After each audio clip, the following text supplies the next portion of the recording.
We have 20. We might have 21. So yes, I think we're good. And We're certainly hoping that we'd be moving out of these virtual meetings, but it looks like we're going to stay here for a while.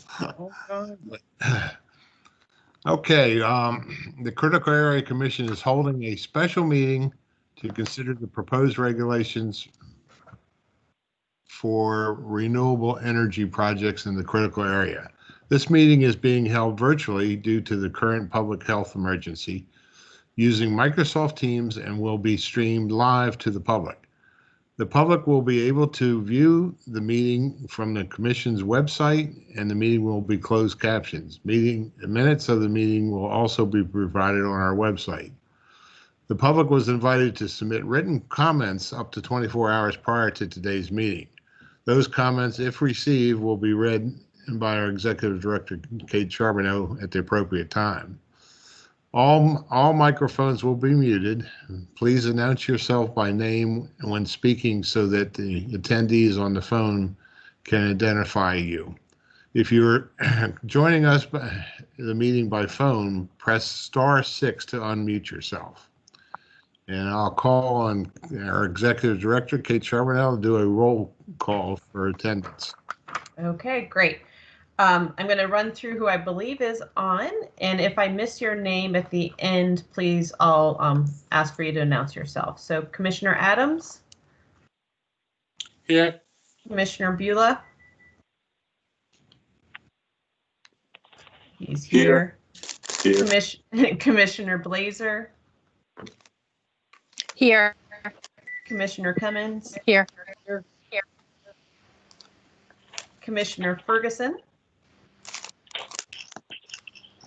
Here. Commissioner Grant? Here. Commissioner Greer? Here. Commissioner Johnston? Here. Commissioner Laird?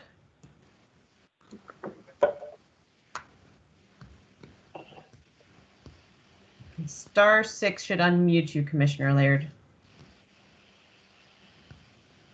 I know he joined us by phone, so he announced himself earlier. Commissioner McCarthy? Here. Commissioner Mahoney? Present. Commissioner Mangum?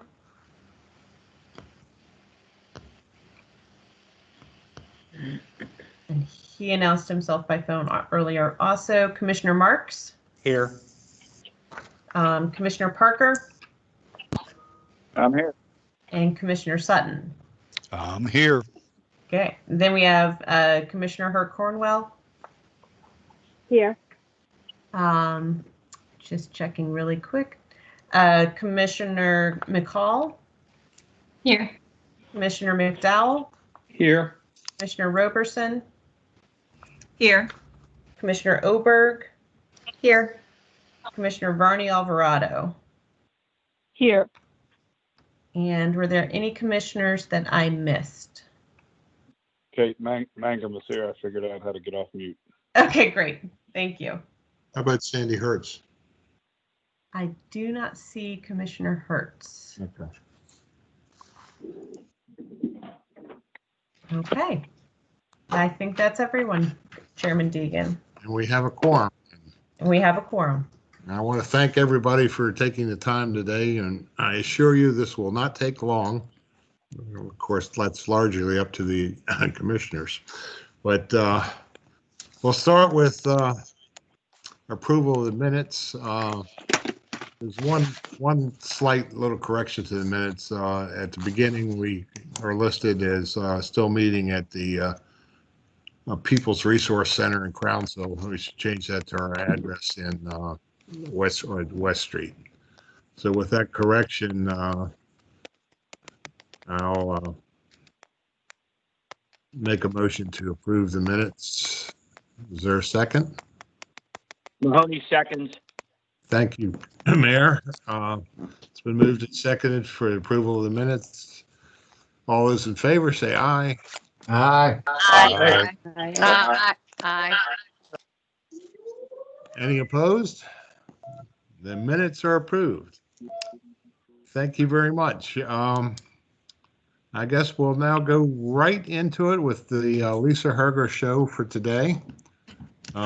Lisa's and the committee have done a great deal of work on this, and it continued right up to this week or late last week, I guess. So, Lisa, I'll turn it over to you.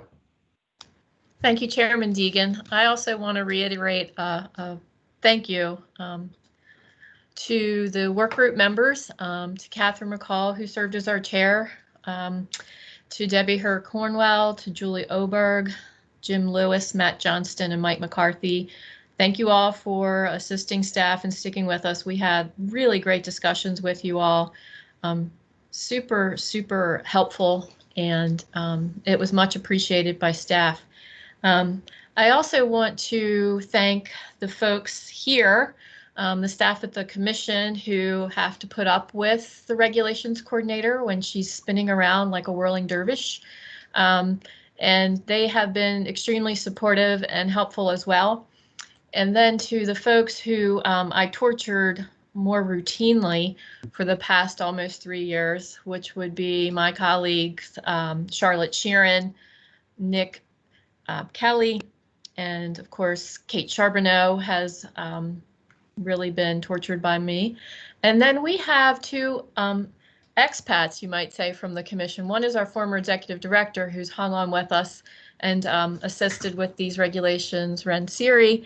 And then another, our former commission member representing Maryland Department of the Environment, Gary Setzer. He was still a member when he was working with us, and he, in his retirement, has offered to give us some wise counsel. So I want to thank all of those folks, and last but not least, our attorney, Emily Veneri.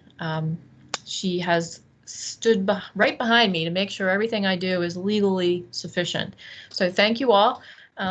With that, I'm going to get started, and if Charlie, or if Chairman Deegan, if you'll permit me, I just want to read into the record kind of the purpose of the regulations to make sure and clear to the public also that might be listening the reason behind these regulations. It will just take a moment. It's also, yes. Lisa, could you put your camera on? It's not on? No one can see me? I can see you. I can see you. I can see you. See you. I got you. Charlie I'm sorry. I can. Commissioner Deegan. I can see you, Lisa. Okay. I'm really here, Charlie. Okay. Well, Chairman, I hope you can find me. I am on. I got your LH. Okay. Might have been because of what we were doing earlier. Okay. So the purpose of the regulations is to address what we consider medium and large-scale solar projects in the critical area, specifically for commercial and industrial use, not only just in the critical area in general, but specifically in the resource conservation area. Typically, these types of uses would allow growth allocation. However, because these are temporary in nature and are generally not intended to anchor growth in our local jurisdictions, we believe that the growth allocation, the growth allocation avenue is not the appropriate means for locating these types of uses in the resource conservation area. The regulations are an attempt to achieve a balance of supporting the state's goal of increasing renewable energy projects across the state, but also we're continuing to protect the land, habitat, and water quality resources in the critical area, particularly in the RCA.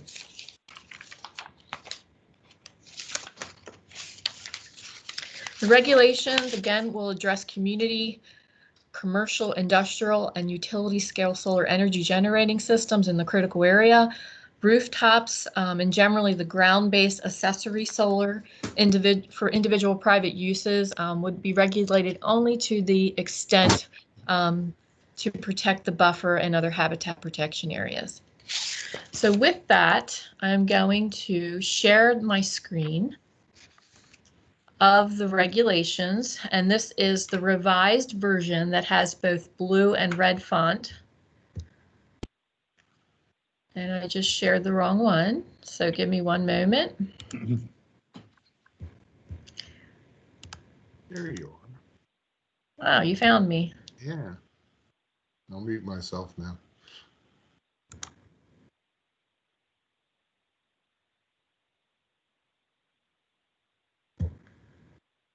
Let's see if this happens.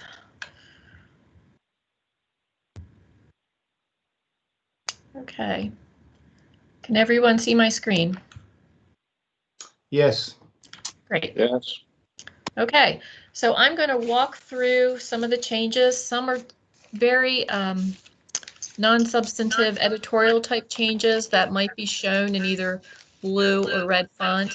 I'm going to stop specifically at the ones that were a result of conversations with our stakeholder groups that we've been talking to over the past couple months, which is also outlined in your staff report.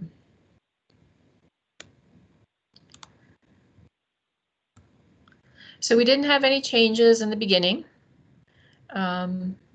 We only start getting into changes, in Chapter 14, which is the new regulation for solar energy generating systems in the critical area.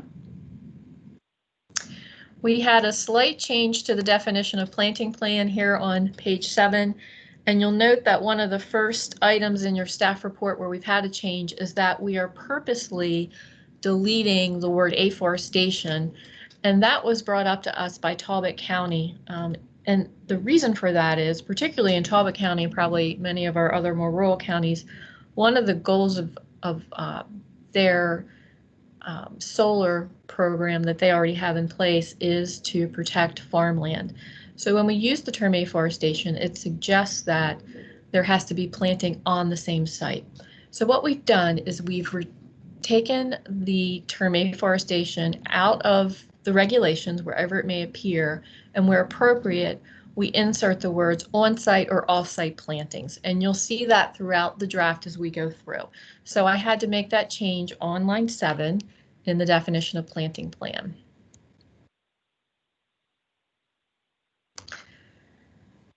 The next change came up as a result of some comments that we received from the Chesapeake Bay Foundation, and they suggested that we add a couple of more elements to what would be considered, and let me just scroll up here a moment so you can see the full definition, to the definition of project area. And these are all things that could be part of the project area that we certainly would want to intend to be included.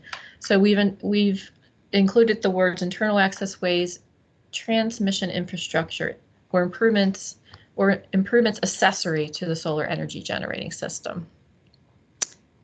You're also going to see throughout the draft, as you see on line 18 and 21 here, is that I'm inserting the word resource conservation area density. And that was a discussion that we had with the Chesapeake Bay Foundation regarding the difference between development right, which was what the word was prior to what it says now, which is density rights. We believe it has the same meaning for all intents and purposes in the critical area, because we are talking about the density rights when we're dealing with projects in the resource conservation area. So we have agreed to change that wording to density. And there it is again on line 1. And I believe that's the end of the changes to the definition since you last saw this. No changes in the authority. And the general provisions, this was a discussion that we had with multiple stakeholders. There was concern that for these small residential accessory solar energy generating systems, that we were leaving this category too broad. So what we've done is we've ratcheted down with the insertion of the text that you see on lines 19 and 20, the lots or parcels that would be eligible for potentially siting solar panels, again, solely for small residential accessories in the buffer when there's no alternative location. And that would specifically be for lots that are a quarter acre or less in size and created before local program approval. So they have to be grandfathered lots. And then finally, I inadvertently forgot to add in C. That's why you see that in the updated text in blue, provided mitigation is required at a 1-to-1 ratio. So that is what we had intended. And this narrows, if you will, the lots that would be able to qualify for having a small residential accessory panel in their buffer if there's no feasible alternative. So this section are the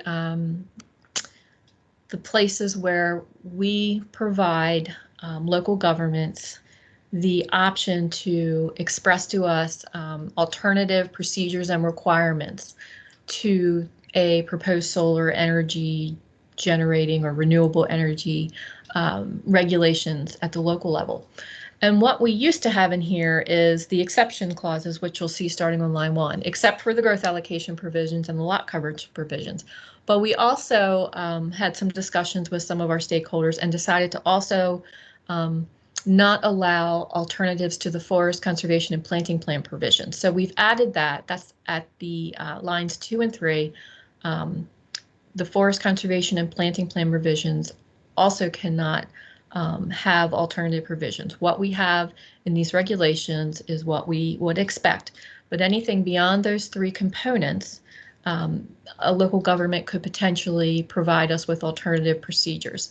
So on line 5, the reason this is all red is because I wanted to point out to you that we have that the procedures are at least as effective as the critical area program under the law and the criteria.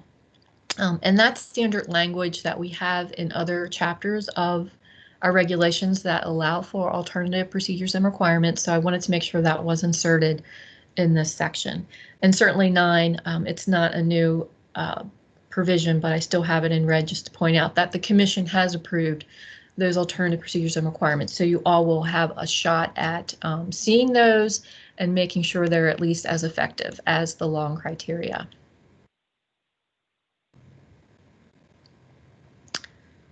So now we're in the criteria for these projects, whether they're in an IDA, LDA, or RCA.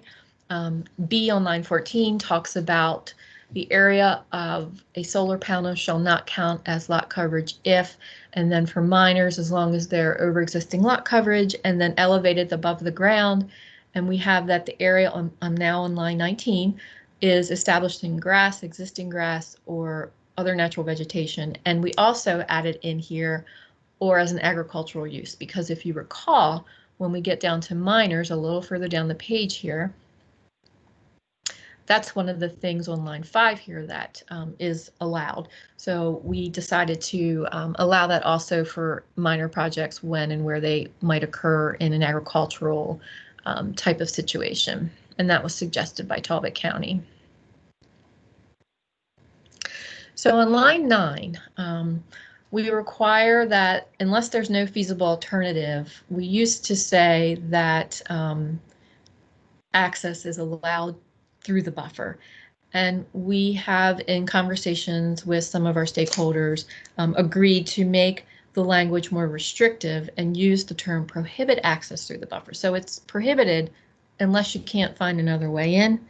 And then on line 11, when there's no other way in to the buffer, you can authorize 1 point. So we wanted to kind of emphasize that it's not allowed unless there's absolutely no other way to get in to the site. Okay, so starting on these lines, I'm going to show you the text, and then I'm going to ask Nick Kelly. I'm going to stop sharing my screen momentarily, and I'm going to ask him to share a screen with you. We had a lot of discussion with several stakeholders regarding our forest and developed woodland clearing. Generally, the feeling was, for the folks that got back to us, was that we weren't being strict enough. So what we've tried to do is manipulate the language since you've last seen it to make the regulations. And so on line 17, we use the words minimize the clearing of forest developed woodlands and not exceed the following standards. So that's new language. And then on line 19, in a limited development area, we're going to limit clearing of forest and developed woodlands. And now it says to 20% of the entirety of the project area. It used to say up to 20% or 10 acres, whichever is greater. And we've changed that, and we're going to show you how that affects it in a moment. And then for resource conservation areas, we're limiting it to 10 acres or 20%, whichever is less. The wording used to be whichever is greater. So what I'm going to do is I'm going to stop sharing my screen, I hope, and I'm going to turn it over to Nick, pardon me, who's going to show you how that affects clearing on the same size parcels. Thank you, Lisa. Just to make sure people can see it, someone can either just put up a thumbs up or type in the chat box. You can see it. Okay, thank you. I just want to make sure it's clear. So good morning, everyone. Happy Thursday.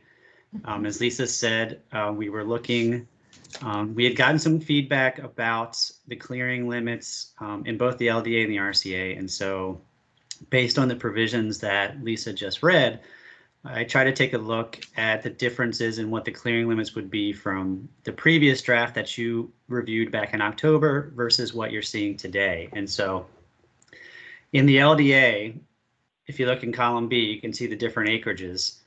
Under the original draft regulations, we had a clearing limit that was basically up to 10 acres or 20% of the site. And so as a result, you could see on some of these smaller lots, there was a potential for that to be completely clear cut. And I think that's where some of the concerns from our stakeholders came out. And so we went back and we reviewed that. And you can even see at 20 acres, half the site could be cleared.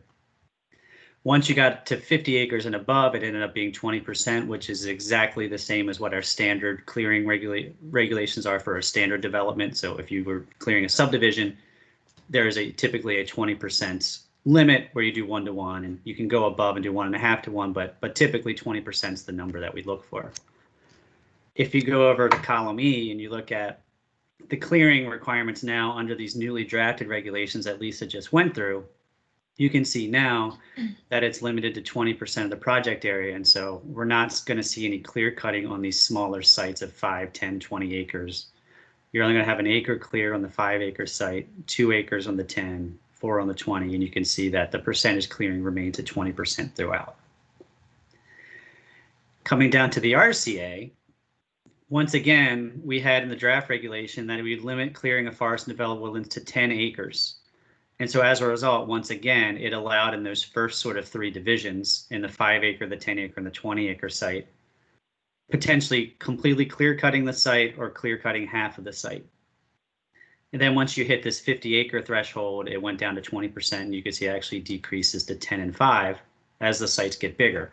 And just as an aside, you know, from the research that our staff has done, the group that Lisa's talked about earlier, who did an incredible job working on this, we come to find out that typically what we expect that most of these sites are going to be larger solar. They're going to typically be probably 50 acres, 100 acres or more, just because of the economics of it, just because of sort of the profiting of it.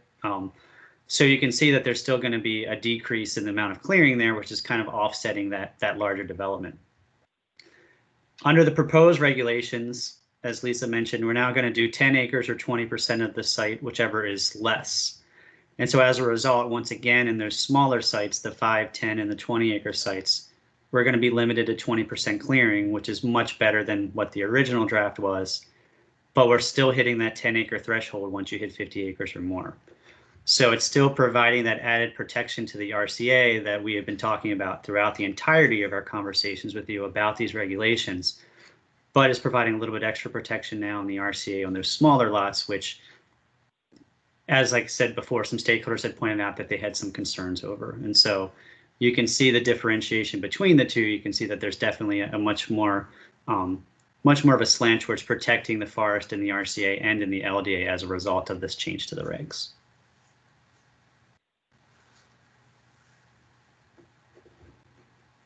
Does anybody have any questions for Nick? Lisa, I have a comment on the draft itself when you put it back up. Okay. Slash question. I'll pull this down, and I can always bring it back up if we need to later.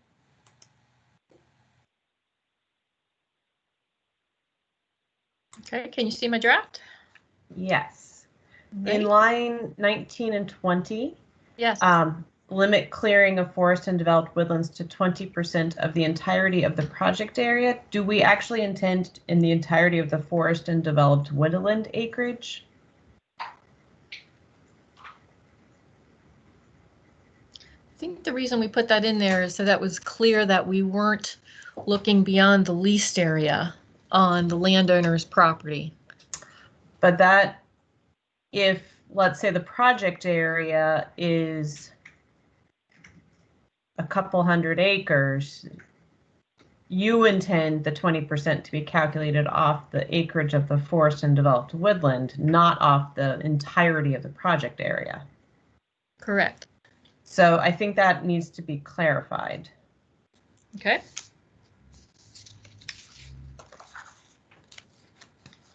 We can do that.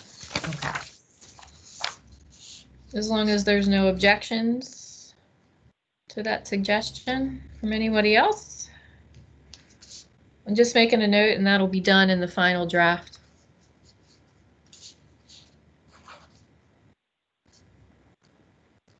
Okay. Shouldn't we do that now? Since we're going to vote on this today. We can. I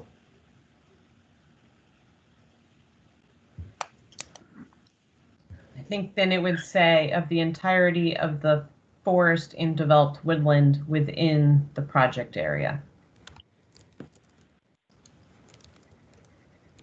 And I'll ask Emily at this point if she agrees that that looks correct.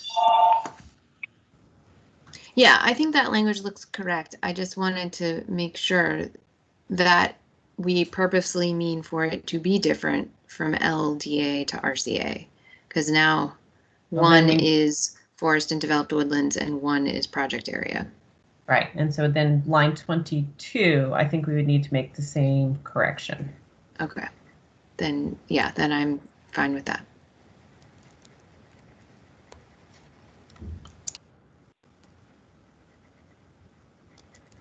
Good.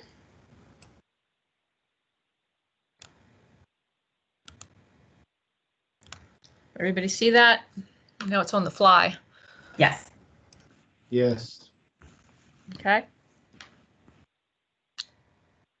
Wow, at the last minute. All right. Can I throw one more thing out there? I'm not sure if this is going to come up over in O2, but just to make a note that if this is parallel, we should also include that language in O2. Sorry, Lisa. Okay, No, thanks. It's okay. Just remind me. Okay. We'll get there. It is in O2 as well. Alrighty. Once we get there. Okay, that was one of the biggest changes we had. I'm almost through subtitle 01, and subtitle 02 is even shorter, so just hang in there with me. I'm getting into 05. This is the large-scale major solar energy in the resource conservation areas, so greater than 2 megawatts. You're going to see on lines 21 and 22 that fix we did about reservation or resource conservation area density rights as opposed to development rights. They're going to pop up again throughout here. On lines 5 and 6, Talbot County asked us to clarify this language, and it was actually a good suggestion. So basically it is providing instructions on how to calculate the reservation of density rights. So in line 2, the permitted density associated with the project area of each parcel is calculated under the law, and the number of development rights that are attributable to the project area with a minimum of 1 development right reserved. So the language that we had before didn't track as clearly, and this is just a clarification. It's not a change in the meaning of what you had seen before. Line 7 again is that editorial change. Yes, Lisa, someone? I have one more. I'm sorry. The things that pop out at you at the very last minute. Should it say in lines 5 and 6 the number of density rights that are attributable to a project area with the minimum of 1 density right reserved, since we changed in other areas development to density? We can. I think it's interchangeable. Does anyone have an objection to that?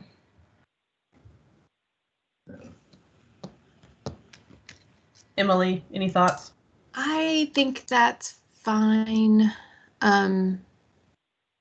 My only hesitancy is that, is there anywhere in our other regulations where we talk about development rights as opposed to density rights? You know what I mean? Like if it's, Correct. we should be consistent, I think, with what else look. we're using in the rest of the regs. Okay, let me look really quick in Okay. resource conservation area. And I just don't know off the top of my head. We use in RCA, land within RCA may be developed for residential uses at a density not to exceed 1 dwelling per 20 acres. And then within this overall limit of density, we talk about lot size. So we do use the word density. Okay, then that works then. Yeah, then I don't have any objection to that. Okay. We should I'm sorry, Lisa, we should just double check at the end the definition of whatever we call this, reservation of resource conservation area density rights agreement, to make sure that it's consistent too. Okay, we'll go back up in a second. Okay. I just changed it to density on lines 5 and 6. And I'm moving along.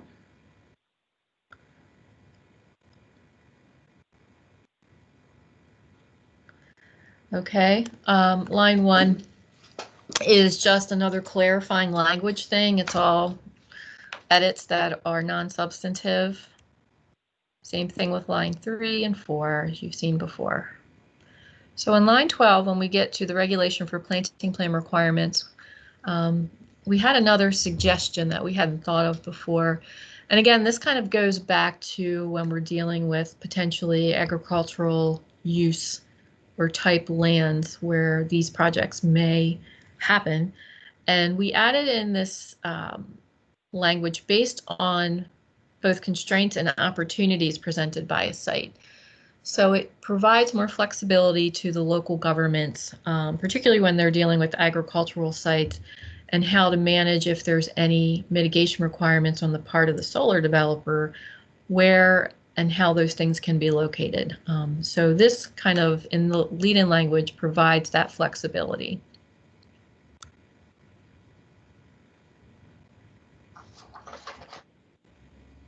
And I added D in here, which is propose alternative mitigation options that include provisions for commission review, in addition to the ones that we already have listed, which you all are familiar with.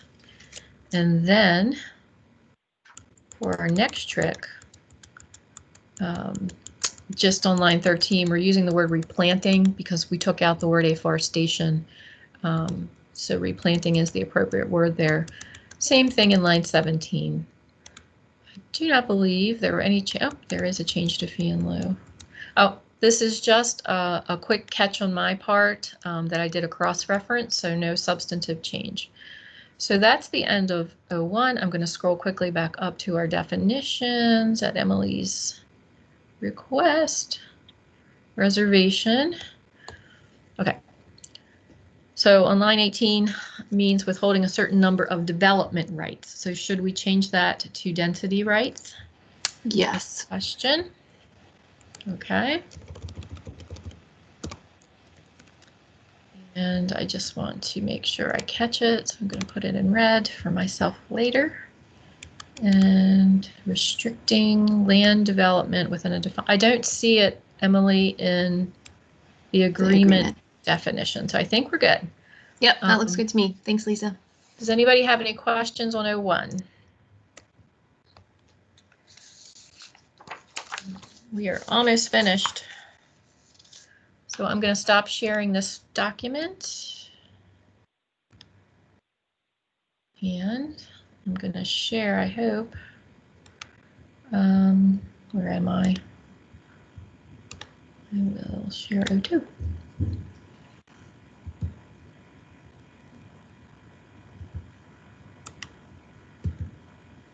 I'm not sure why it's not coming up.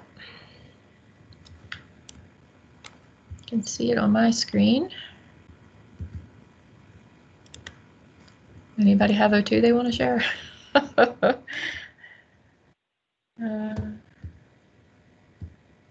Not sure what's happening. All right, let's try something else. I think. Yep. Hang on just a sec. I'm getting some assistance. Hi. Let me pull it up. So it's showing here, but when I touch it, it doesn't want to launch. That's the one that was just up.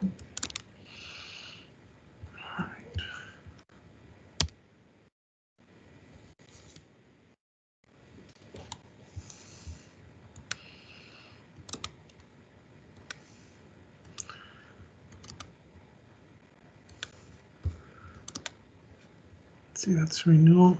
That is renewable energy. This is the one I think I want. Yeah. I don't see it open. It should be open down there. There's only motion.doc. Okay, so guess what? We got to get it. What happened? Document not the PDF or whatever will open. I don't care. All right. This one?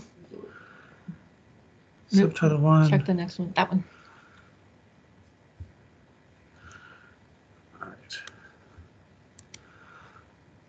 Now.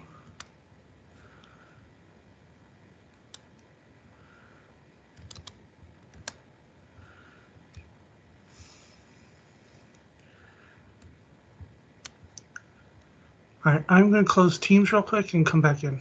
Okay, we'll be back.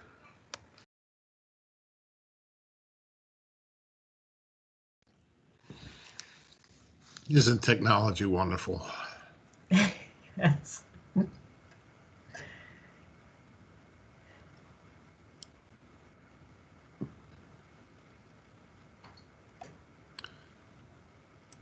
Since they're gone, I'll take this time to say how lucky we are to have Bob.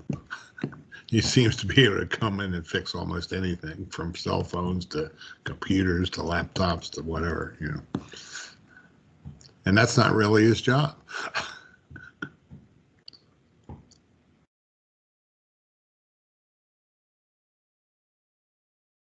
There we go. All right. Good. I think that did it. Okay, can everybody see the screen? Yeah, good job, Lisa. Bob. Good job, Bob. Thanks to the magic of Bob. I'm so glad we're both in here today. Okay, sorry about that, everyone. I will try and get through this quickly. So subtitle 02, some of these are changes that mimic what you've seen in subtitle 01. And let's just make sure. So here, because we just say has the meeting stated, we don't have to worry about fixing anything. Okay. We had a comment from one of our counties that when we get to these provisions in G, which starts up on line 15, when the Public Service Commission is reviewing an application for a CPCN, the commission shall, and you're all going to review the impacts, and you're going to provide comments to the Power Plant Research Program, and then make sure that we forward those comments that we send to PPRP to that affected local jurisdiction. So we've added in line 22. There's that little word again, and we're okay there. Resource conservation area density, right? And I think we have to get down to the clearing, which is coming up. Here's that, or an agricultural use, which is same change that we made in 01. Again, these are changes we made in 01, tracking the same language, which is access through the buffer, making sure it's prohibited unless there's no other way. And here is our clearing, so we need to fix that. So the entirety of the forest and developed woodlands cleared on the project area. I think we just said entirety of the forest and developed woodlands in the project area. I don't Got think we it. used cleared. Yeah, I think it was just in. Yep.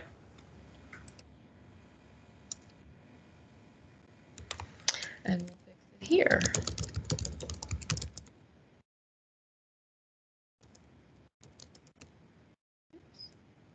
And I'm going to make it red, so when I come back, I'm going to pick it up.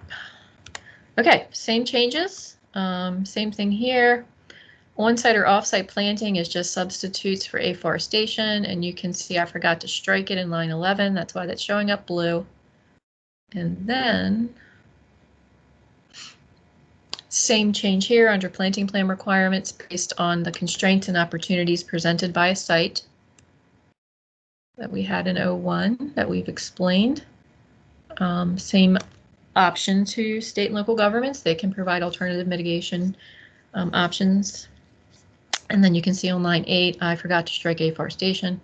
And we do not have, well, let me make sure, because I said that before, no changes to 07 and 08. So that completes the proposed changes to both of these drafts as a result of stakeholder input. And we are working toward our next step would be to request permission from this body to move these drafts as presented to you today and the changes you've said that you've seen to the next step, which is submission to the Division of State Documents and the Administrative, Executive, and Legislative Review Committee. There could be some other small minor editorial changes that I'll be making that do not affect the regulations in any substantive way. So I just want to make that clear to the Commission that we've picked up on in the last maybe 24 to 48 hours. But I didn't want to send out another entire revision to you all. And with that, I am going to turn this back over to Chairman Deegan. Okay, does anybody have any questions right now? If not, I'm going to recognize Catherine McCall. Catherine, you there? I'm here. Thanks, Chairman Deegan and Lisa, for going through all of that. That was great. So with the edits that we just made and clarifications, I wanted to go ahead and offer the following. On behalf of the Renewable Energy Work Group, I move that the Commission take the following actions. 1, to approve the regulations affecting the following Code of Maryland regulations. COMAR 270101 General Provisions, COMAR 270102 Development in the Critical Area, COMAR 270109 Habitat Protection Areas in the Critical Area, COMAR 270201 General Provisions, COMAR 270204 State or local agency actions resulting in major development on private lands or lands owned by local jurisdictions, COMAR 270205 State agency actions resulting in development on state-owned lands, COMAR 270207 Commission review, decision process, timeframes, COMAR 270208 appeals. Number 2, to approve regulations adding the new chapter COMAR 270114 solar energy generating systems and adding the new regulation to existing COMAR 270205 regulation 15 solar energy generating systems. And number 3, to authorize Commission staff to publish these regulations as proposed regulations in the Maryland Register. So I guess we're looking for second on that. Do we have a second to that motion? Mahoney second. All right, we'll give it to Mayor Mahoney. Congratulations on your re-election, by the way. Thank you much, sir. It's been moved and seconded. All those in favor say aye. Aye. Aye. Are there any opposed to this motion? Hearing none, the motion passed unanimously. Lisa, thank you again very much, and to the work group and to all the commissioners for attending today. It got you out within an hour. We have just two more things. Do we have any old business We do not have any old business, no. and any new business from anybody?